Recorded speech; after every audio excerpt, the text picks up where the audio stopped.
all these little things start adding up, showing appreciation, see the transparency, the conversation, the dialogue, the self-help, the actions, the gradual actions that the organization's taking. So all these little, I always say a lot of little things add up to a big impact. And that's what changes the culture, not just, hey, I'm going to implement this, walk away from it, and that's it. Welcome to Rochester Business Connections, powered by Balbert Marketing, LLC, where I get the chance to chat with Rochester, New York's very best business owners, entrepreneurs, and thought leaders. I am your host, Ben Albert. Don't forget to subscribe, and remember, we don't do advertisements. My fee for this show is simple. If you gain value from the episode, personally share with a friend and explain your favorite part. Let's get started. I'm here with Dr. Marvin Deitz. How's it going today, Doctor? It's going great. No need to call me doctor because I don't do any operations or anything. You don't want me, doing those type of surgeries, but it is going great. I'm having a terrific day, and it's great to be here with you. And welcome, Rochester. Yeah, welcome everybody. I'm super excited because I like the topic of conversation here. You're the owner of Customer Happiness Institute. You're the North American partner for 2 Days Mood.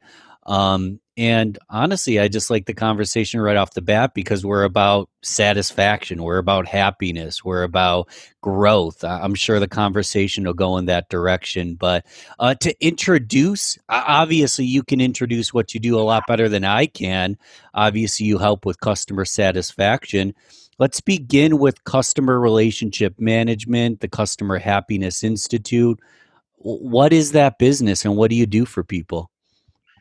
Yeah, and I would say just correct you by saying it's not just customer satisfaction, it's customer excitement, it's incredible customer journeys. But no, thank you very much. And just a little background on how I got to the Customer Happiness Institute. I've been blessed to teach here locally for the Rochester Institute of Technology, and I've been teaching for a master's program that I graduated from many, many years ago, and teaching customer centricity.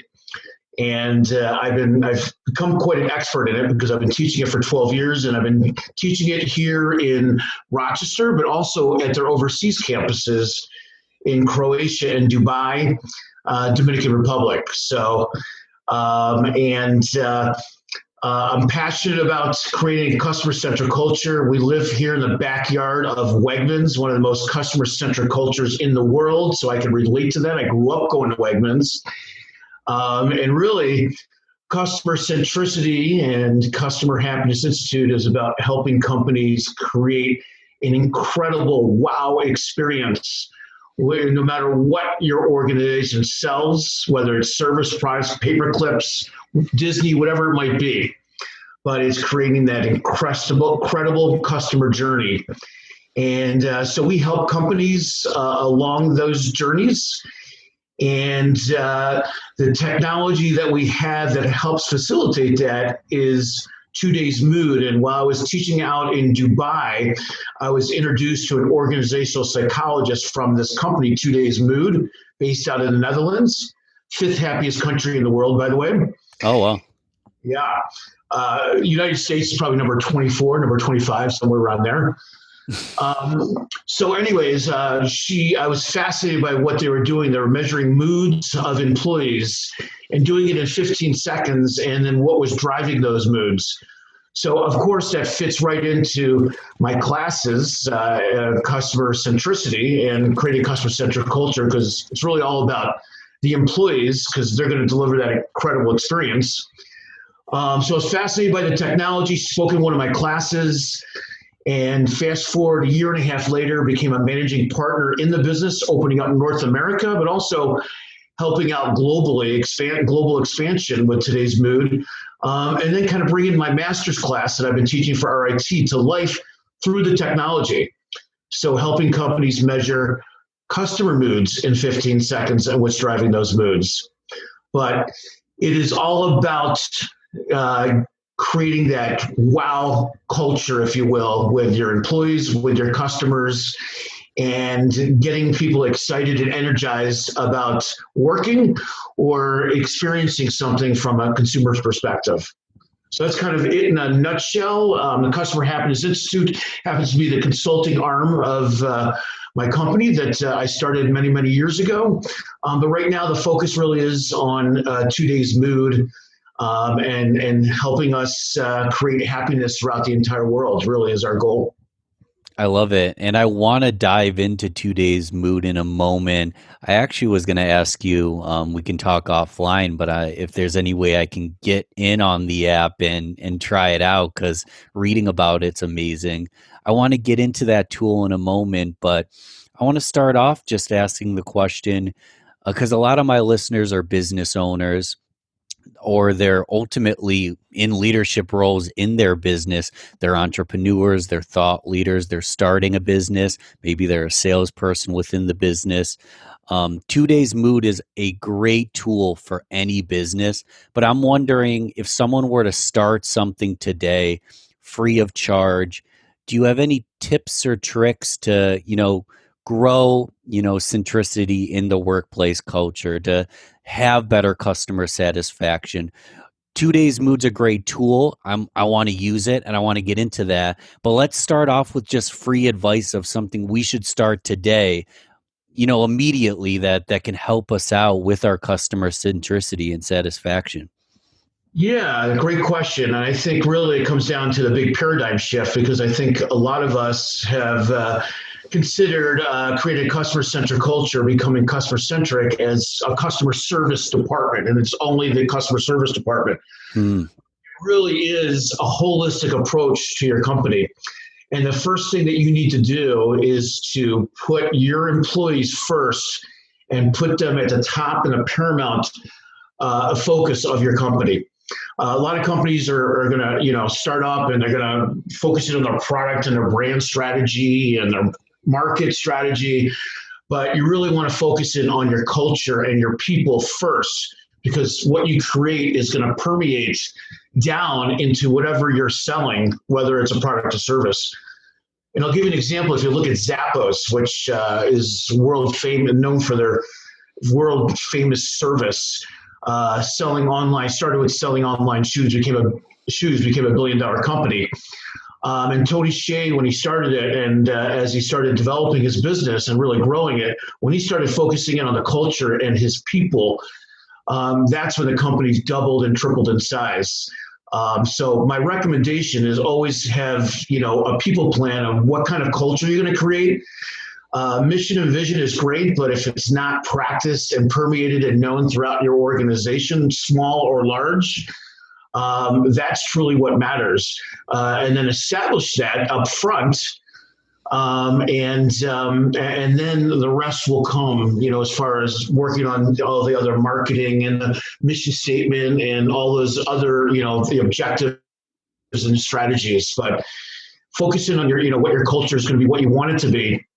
And how you're going to engage and get your employees excited about what they're doing and convey the purpose, the why of your company. And it's not just, hey, we're here to make money and profits. It's about really what are you trying to do? There's always an underlying why. Simon Sinek created the why, if you will, but that purpose. And everything's going to be around that purpose, and then creating a customer central culture around it. What is the culture around that purpose as well? But that's where I would start first and foremost before you start cascading down into the other things. Yeah. It's really about serving your employees and just, and the rest will come. Yeah, without a doubt. You mentioned Simon Sinek. He has a great TED talk on, starting with why. Many people have seen it. If you haven't, you should, and you should. But ultimately, what he dives into is starting with why, then moving into how, then moving into what. Because if the why is strong, if the mission to serve your community, this is just an example, your mission's to serve your community, to help at least 3 new people a day, and have a workplace culture that allows yourself to expand and grow your message.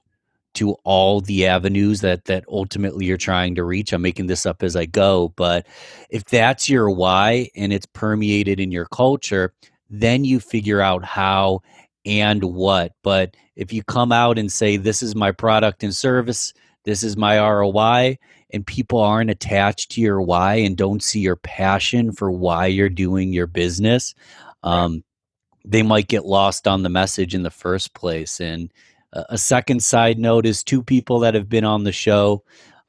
Coach Jim Johnson, great leadership coach, basketball coach, and Bob Whipple, he's actually the leadership ambassador, wrote 4 or 5 books on it.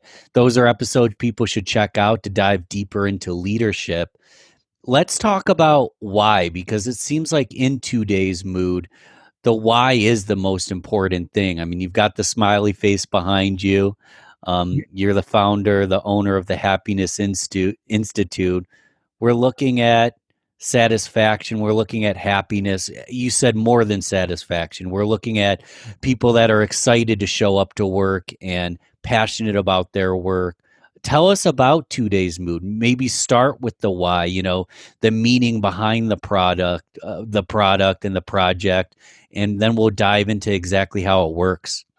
Absolutely. It really comes down to, what are people feeling inside? I think it's been very taboo and very, hands off, if you will, especially here in America and US is, it's too touchy feely. How am I feeling at this time? We don't, as we're working with people and interacting with people, we never know how people are feeling. Do we really truly ask? We might ask just a general ask, but if we could ask them in their privacy, in their own time, in their own environment, how are you feeling at this moment, and give them an outlet to express that, then think about how powerful that is. Now, not only that individual, but as today's mood looks at it and facilitates it, that mood is going to roll up to an average by a department or the organization or a team.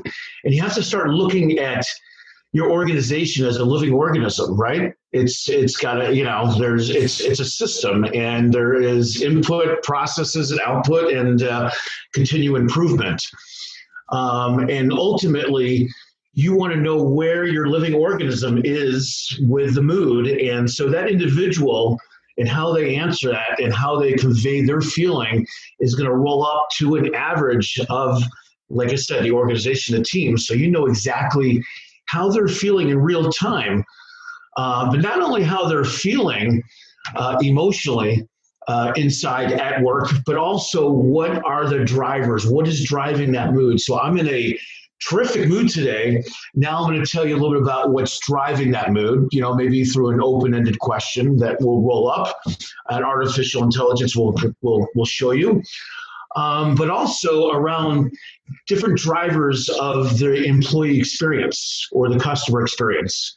There's different elements of it. And so we created all these scientific statements around it. So not only are we asking the mood, how are you feeling now inside, but also, how are you faring within these certain elements of that employee journey?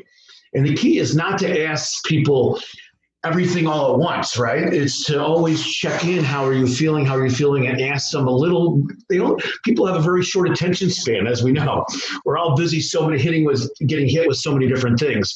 But if you can have them focus on one small little element of the journey, of the employee journey, and get some feedback on that, then ultimately it's going to roll up, and you're going to see your living organism, your organization, your department, your team, in the mood of the team and what's driving that mood within the different parts of the employee journey. So you can start taking action, understand what's most important to get that mood higher and more into the excited level. And that's ultimately where you want to do, is drive people not just from being satisfied, but you want people excited and energized about what they're doing.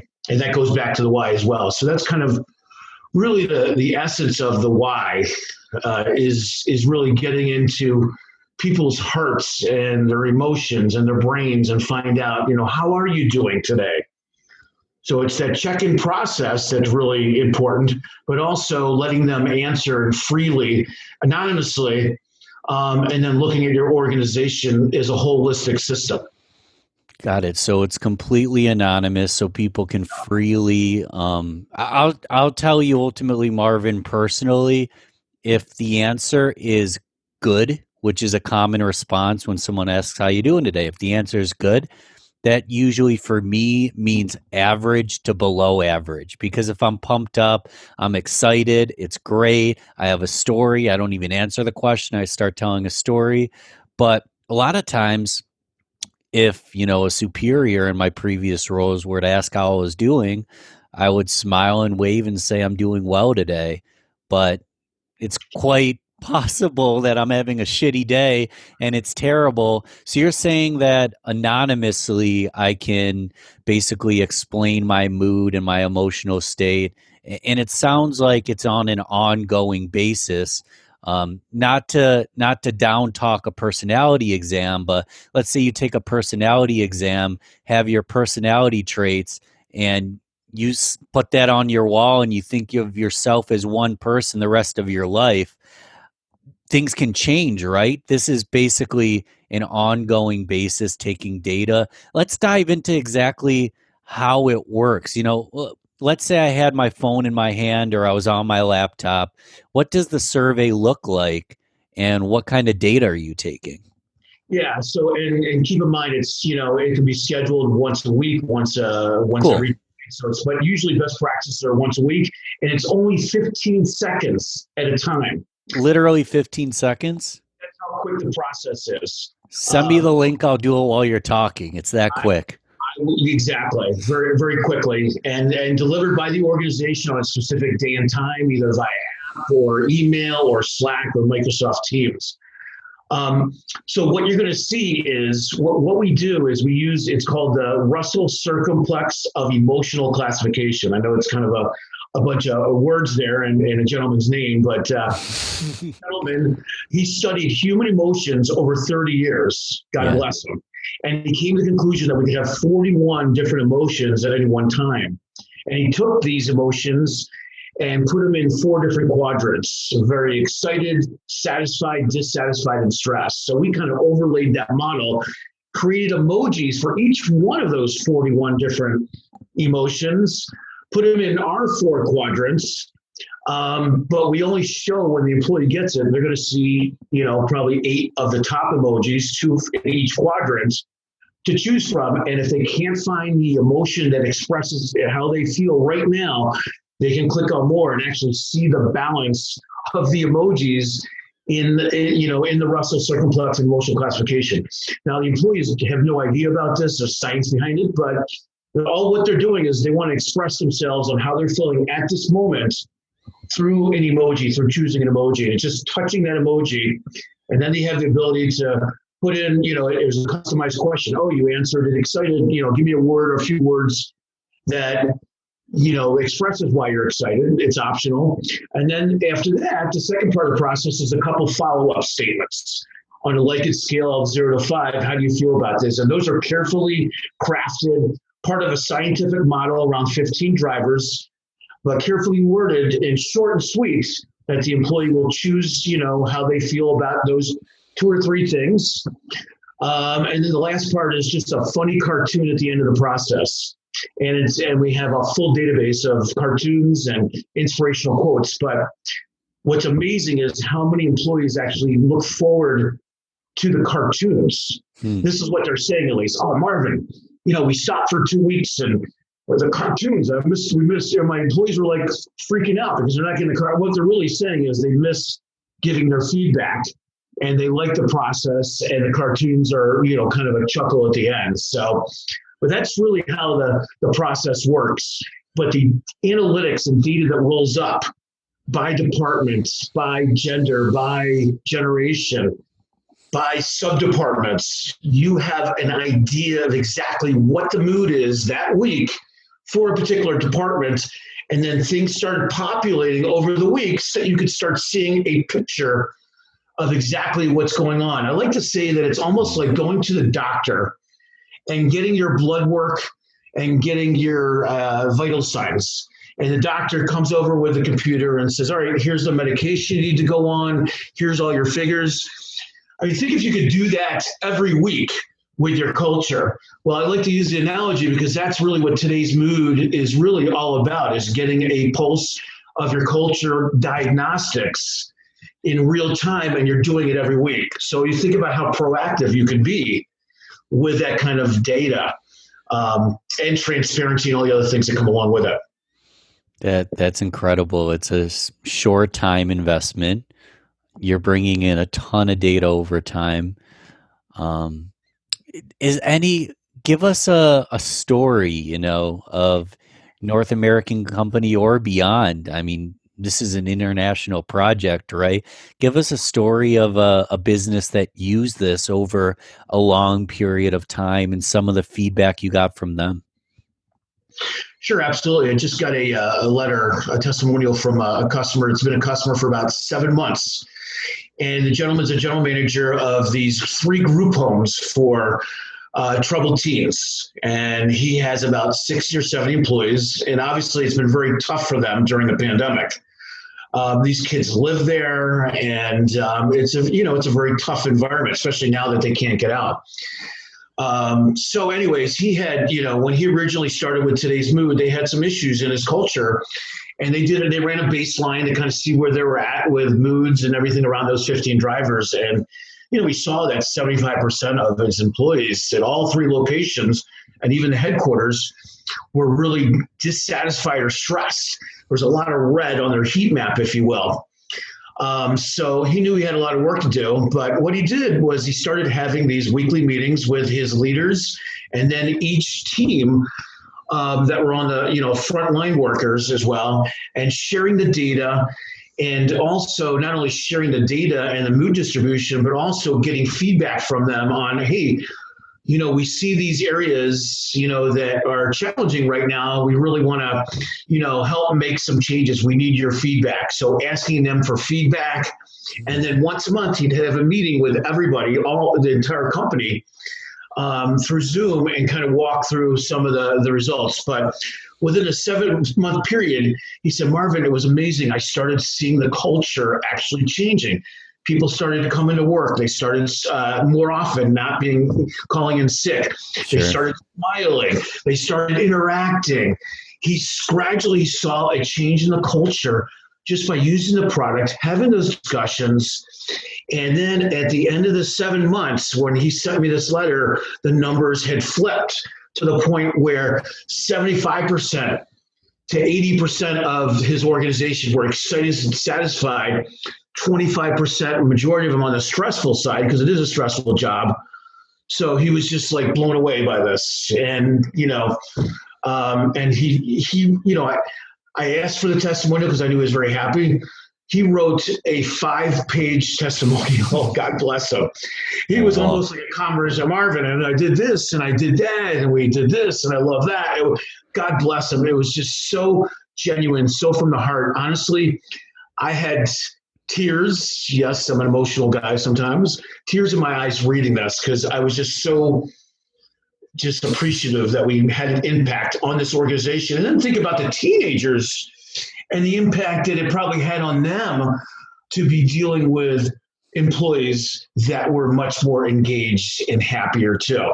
That is just incredible. I'm getting chills just talking about it. Sorry, Ben. No, it is just incredible. And you're not going to get me to cry like the famous movie Jerry Maguire. You're not going to get me to cry. I'm not going to cry on TV. I'm not Oprah. I don't know if I can get you to cry over Zoom, but and Oprah doesn't have a beard like you, so I don't think. Yeah.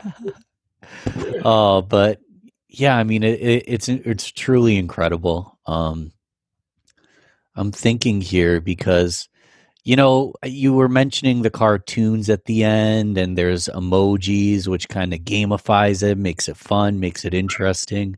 But it sounds like at the end of the day, the software, it's not designed to just put someone in a good mood for the day, right? Give them a cartoon that they can laugh at, something simple, easy to make them smile. It's actually designed to take long-term data on the mood of your company culture based on the department, based on the leadership team, and utilize that data, right? It's not a quick fix where you give someone a survey and then they're happy, right?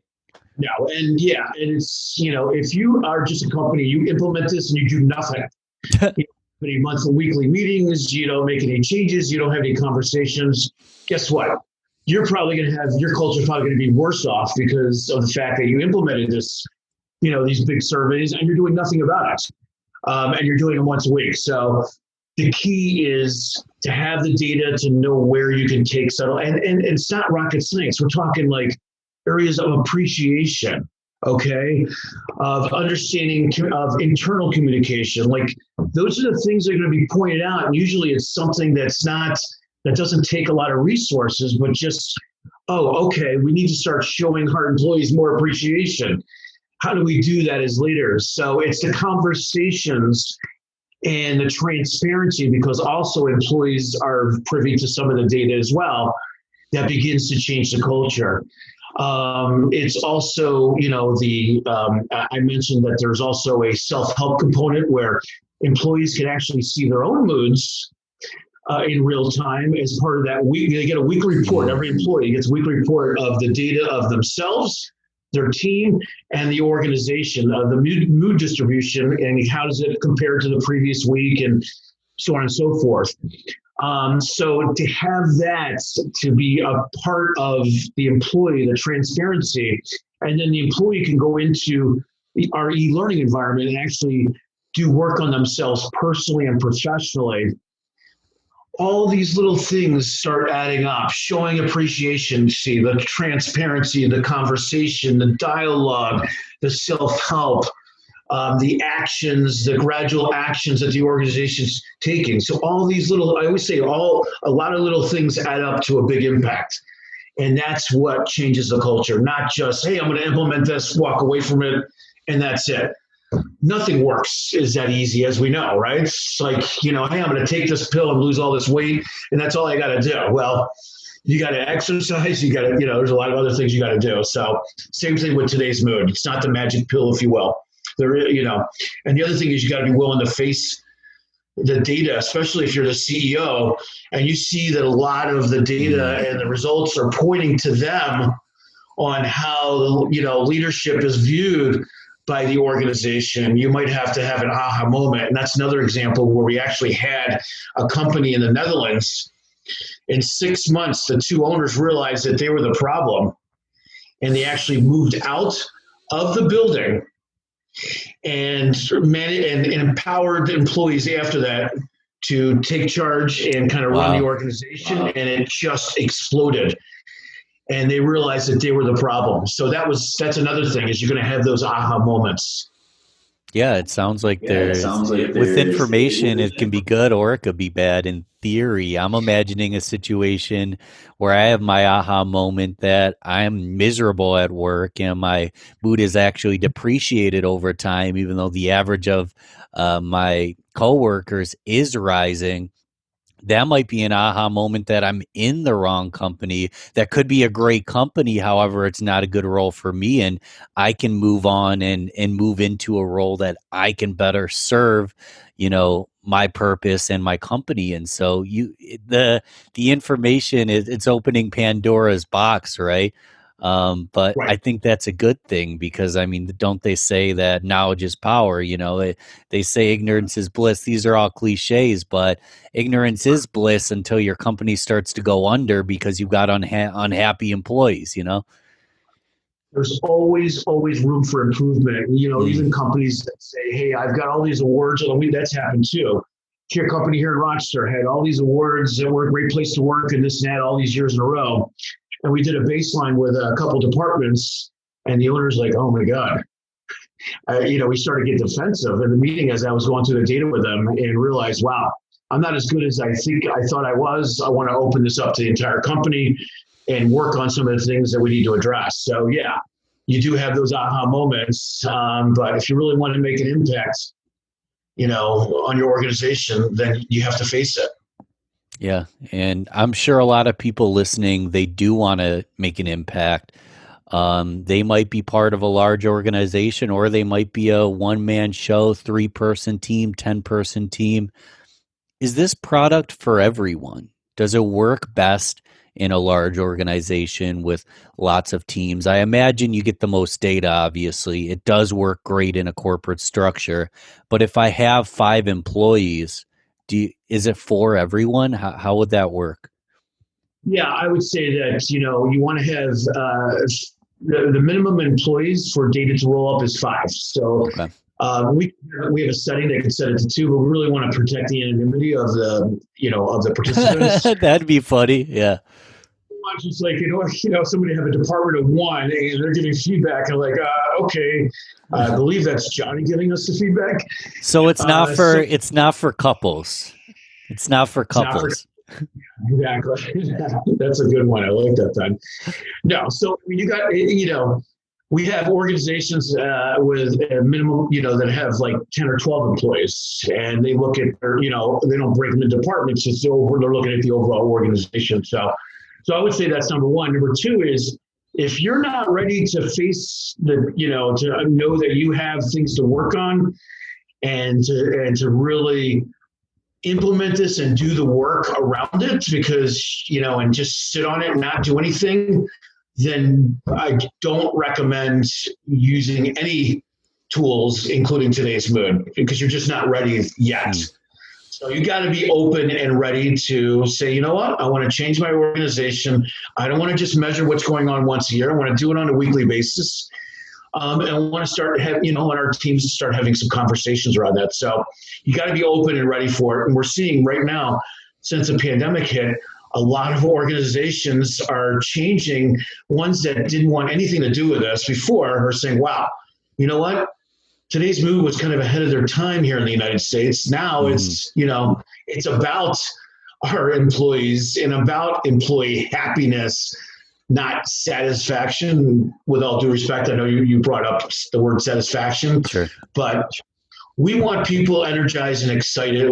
Ultimately, that's our vision, that's our goal, that's our mission. We want people excited, energized about what they're doing, about their life. We want it to permeate beyond just this tool. That's truly our mission, to help people become happier people overall. The Netherlands, fifth happiest country in the world. They're doing something right out there, and God love them. They are very happy people. So there's a lot we can learn from them. Yeah, a lot to learn. And again, satisfactory is satisfactory, but it's just satisfactory. I mean, it's in the word. Do we want to be average, or do we want to be, passionate and excited to go to work? I'll tell you personally, I like conversations like this, but I'm not a huge extrovert, walk around, talk to everybody in the office. I'm not like excited in the morning for water cooler talk, over coffee, any of that kind of stuff. So I kind of like working from home, right? My mood lifted working from home because I have my space. I can reach people very easily at any time. I like working from home, but a lot of other people are polar opposite, and they think I'm a jerk for what I just said because they get energy and they're excited to see people at work and hear about their day and sit down and have a coffee. And it sounds like in a virtual world where a lot of people are having a different reaction to this is a way to ultimately poll and figure out, okay, are people unhappy at, home? And that person that wants to have, a conversation about their day, they might not be comfortable calling Marvin and saying, hey, I need to talk. So this is a way Right. that they could, in the comfort, still have those small conversations, it sounds like. Yeah, exactly. And like you said, a lot of people are very, protective of letting people know what's going on, and to be able to do it in your own environment, wherever you might be, whether it's home office or whatever, is just, people are more open to giving, honest, feedback in that area. So, but yeah, no, you nailed it. Cool. And one thing we always touch about, blah, blah, blah. This is the second episode that I haven't been able to talk. I recorded one yesterday, couldn't talk then, couldn't talk today. Don't know why. I think it might be a caffeine issue, but I'm losing my ability to speak, Marvin. It's been pretty humorous. I think it's because you're in awe of my presence and I'm producing that. You're getting nervous and you're like, oh my God. No, I'm kidding, Yeah. obviously. So, hey, it's to the best of us. And I have seen that caffeine can do that to you. So, I'll be the first to admit that I'm not a professional speaker and I get excited and I'm one of those people that I'll start to stutter because I've got like four ideas at once and my I vocally can't express four statements at the same time. So it just comes out as gibberish. But what I wanted to focus on is Rochester because it's always on my mind. Rochester Business Connections is the name of the show. All our guests are from the region. I'm looking to expand and actually have a national series of really, renowned people that can bring information to Rochester. But thus far, everybody's right from the region, and you're from the region as well, right? We didn't even know this by happenstance. My father and my uncles, so you're from right here in Rochester as well. Tell us your history here in Rochester. yeah. So I was born in Philadelphia, and my parents moved here because my dad got a job at Xerox. Shocker. There you go. And I worked Kodak, Xerox, Kodak back and forth growing up. But no, I grew up here starting when I was 6 years old. Went to Council Rock and 12 Corners and high school here. And honestly, the majority I had a great upbringing here.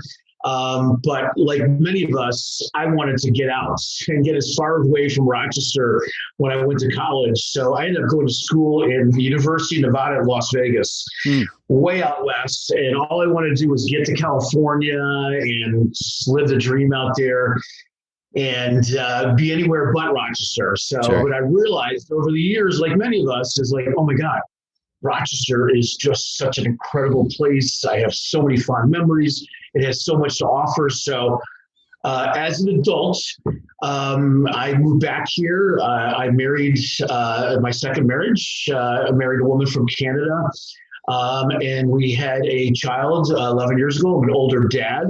I won't date myself.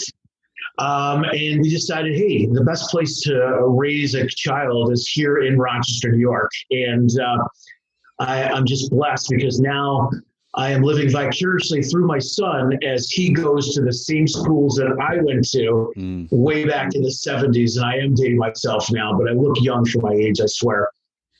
So, yeah, I am so proud to be here. There's no place I'd rather live in Rochester. And, we love it. And we're part of the community. And we ski at Bristol Mountain, where I grew up skiing, and during the winter now, because of the pandemic, it's really brought skiing to the forefront. Sure. But I love Rochester, and I love everywhere in Rochester. And I'll say this: if you take a picture of the Finger Lakes, like Canandaigua Lake or whatever, and you took that picture and you shared it with somebody and said, "Hey, I was in France the other day, and check out this picture." Nobody would notice the difference and look at the Finger Lakes and look at the beautiful Canandaigua Lake or Seneca Lake, whatever it might be, and say, wow, that's, so what I'm saying is, and I've traveled all around the world, a traveling professor, as I mentioned. I mean, this is one of the most beautiful places in the world. And I think, you definitely learn that as you get older. So. Yeah, it's incredible. And you're an educator, right? So the education here in Rochester, the inner city, we need more help. Ultimately, most of us already know that, but overall the education in Rochester is great, right? It's excellent. No, and I'd say it's even gotten better from the days when I was in school. And they are truly dedicated to education and improving the education. And I got to say, the teachers right now, because my son is completely virtual because of the pandemic, the teachers are doing an incredible job. I can actually hear them. I hear my son on Zoom, and I hear the teachers talking, and I'm like, oh my God, I wish my teachers were like that when I was young. Listening to how they interact with my son and the rest of the class. So, no, the education is wonderful out here. Oh, I love it. I heard my girlfriend's daughter on a Zoom the other day, and I was like, "Wow, that is that your professor?" She sounds like a TEDx speaker. She's like so passionate and so excited over Zoom. It's like, wow, yeah, No, it's impressive. especially in sixth grade, to hear teachers that Oh, passionate. And oh yeah, that's what I like to hear. That's what I like to absolutely. hear. That's a beauty in Zoom, right? So there was a day that for education as a whole, beyond just the public school system, if you wanted to have a speaker come in, you'd have to pay for them to fly in, their hotel, their dining. Nowadays, as a speaker, you don't have to leave your family, you don't have to leave the courtesy of your home. And as someone hiring a speaker, you can reach out to anybody, the best person to teach that course to your team. So this is a complete digression, but it's never been a better time for virtual education and to utilize that as a positive thing. Yeah, no, I agree. I actually had to teach. I'm teaching in a couple of weeks. Actually, teach. I was supposed to go to Croatia and teach a project management class. Obviously, that's not going to happen. So I'm doing it all virtually, and I did do one last year as well. But the ability to, to talk to the class virtually and bring in special guests. Usually, I have a guest speaker, and now I can bring in multiple speakers and break up into groups and so it's truly, I think Zoom and what the technology brings now really creates a very dynamic education environment. And you can still get that one-on-one with the professor if you're just going one-on-one, or the group dynamics, or in the small groups as well. And I would say you can almost give it more attention, because now you can get into the groups, because I'll break them up into teams, and I can get into that team group, drop in and say, hey, how's it going? They can share documents with me and everything. So definitely think that I think if anything, this has enhanced the education moving forward, not only with myself and college students, but also younger students like my 11-year-old that is learning to almost go through a virtual education that will help him as he gets into high school and college. Yeah, it's incredible, and hopefully it continues to expand. It to me, and this isn't personal, it doesn't matter if it's 2 days mood or another product. Any tool or technology that can come in and make the systems better is better. Um, I won't go on a big rant, but I teach a class for a charter school. One thing I do is I have two memes, maybe a dog at Walmart just looking super excited, and then a cat falling asleep on the laptop. And I try to ultimately poll and see how people are doing, on any given day.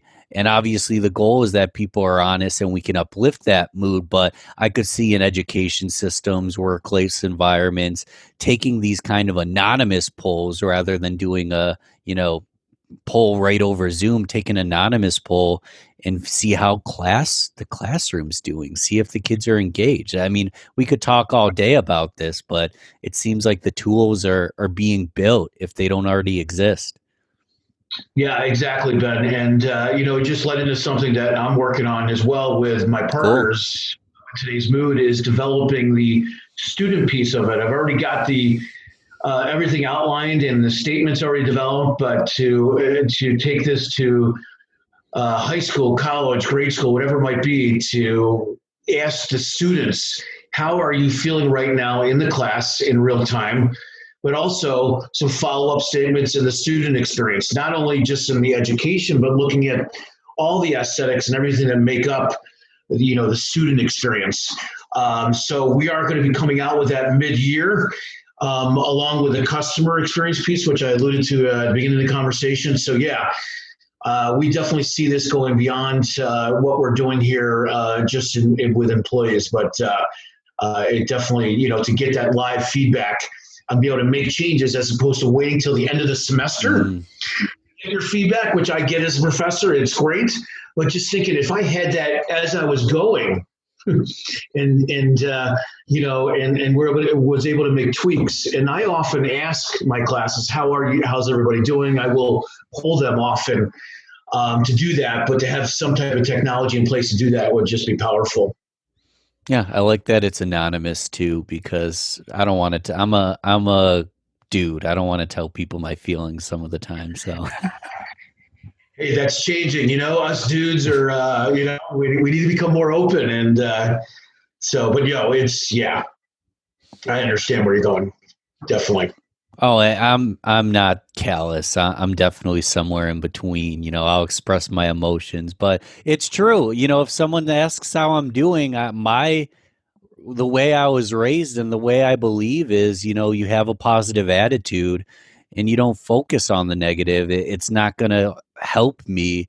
However, having an outlet where maybe I can express myself anonymously would be helpful for me and a lot of people. Right.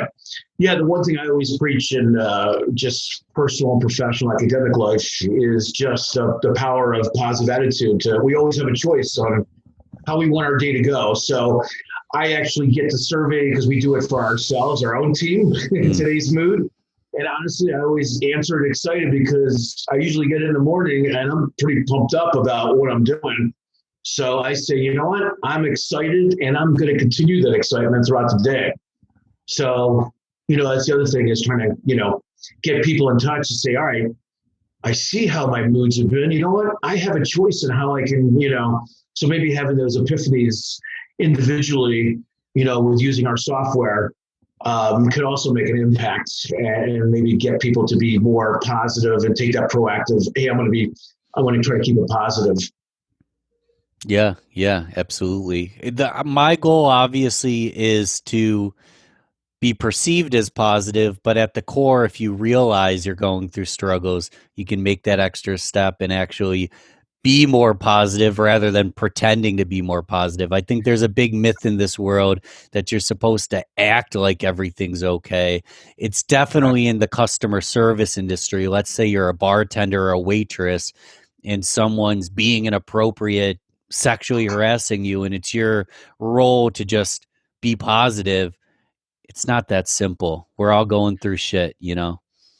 Right, and we're not. Yeah, and in one of the books I teach from customer centricity class is called the Experience Economy, and it talks about how all organizations can create a incredible, memorable experience no matter what they do.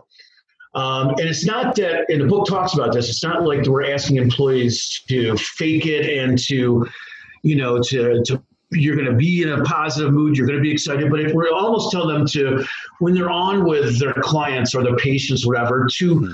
put themselves in, on stage and, kind of forget things, put it aside and put on that face because, the client or the patient is going to be counting on that to make the day. So we all know that everybody has troubles behind the scenes, but if we can kind of put on and get into that role, if you will, because it's, how often have we walked into, I walked into a Tops here locally Hmm.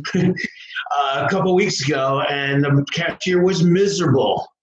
And I could tell that, when they're having conversations about how their, personal things aren't going too well. And, it really impacted how I felt leaving.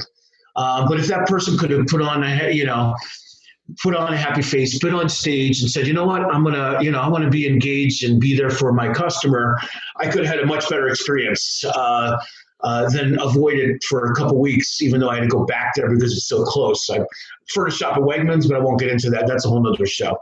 Sure. Yeah, and at the end of the day, I've been that miserable retail cashier that hated myself and hated my life. And at the end of the day, that happens. But we need to be focusing on the tools we can to obviously uplift the workplace culture. Which, yeah, Right. we won't rant about Wegmans. They're known for workplace culture, so I guess they can exemplify that in Rochester. How many people have you met in Wegmans that are not smiling and in a bad mood? Not. I can't tell you the last time. It's very very occasional. I would say it's an anomaly almost. So and all those people are having challenges in their lives and things like that, but they're putting on the good face and empowering themselves to really to deliver an incredible experience for the customers. So God bless them. Yeah, real funny story that I was actually annoyed about is the chef. I wanted salsa. That's simple. I wanted salsa, the homemade stuff, and they didn't have any. The chef comes out and goes to the Mediterranean bar and picks stuff out and chops stuff up and basically, hand makes a salsa for me. I was in a rush. I was actually annoyed. I feel like a bad person. I was annoyed because I was in a rush. But the chef had and everything, went out of his way to bring all the ingredients together to make a homemade salsa for me. And he was more excited about doing it than I was to get it. So obviously, I was the one in the bad mood, and he was the one who really cared about his job and wanted to serve. Yeah, no, that happens. And what he was delivering was customization and personalization, which is huge in creating a customer centric culture. So when you can deliver something that is personalized to that customer, usually that will go back in the memory as a positive memory, not that it wasn't for you. That, oh my God, like they went out of their way to personalize that salsa for me. Oh my God. Like that's where you have that aha moment in the wow, like I'm going back there. So that's part of, yeah. And if, like I said, if you can get employees engaged to do that, and up front before when you first start your company, and create that customization, personalization, make that part of your culture, then you're just going to wow your customers. Yeah, without a doubt. And I'm going to move to the rapid fire round because I looked at the time. We're running longer than usual, which is totally okay. I just love Okay. talking about this stuff. We're talking about fulfillment, so that's an important topic. But rapid fire round, this is where we keep it short and sweet, either or, and you can fill in the blank questions just to learn a little bit more about Marvin at the end of the day. All right, I'm ready. What about mornings? Are you drinking coffee or tea? I drink coffee.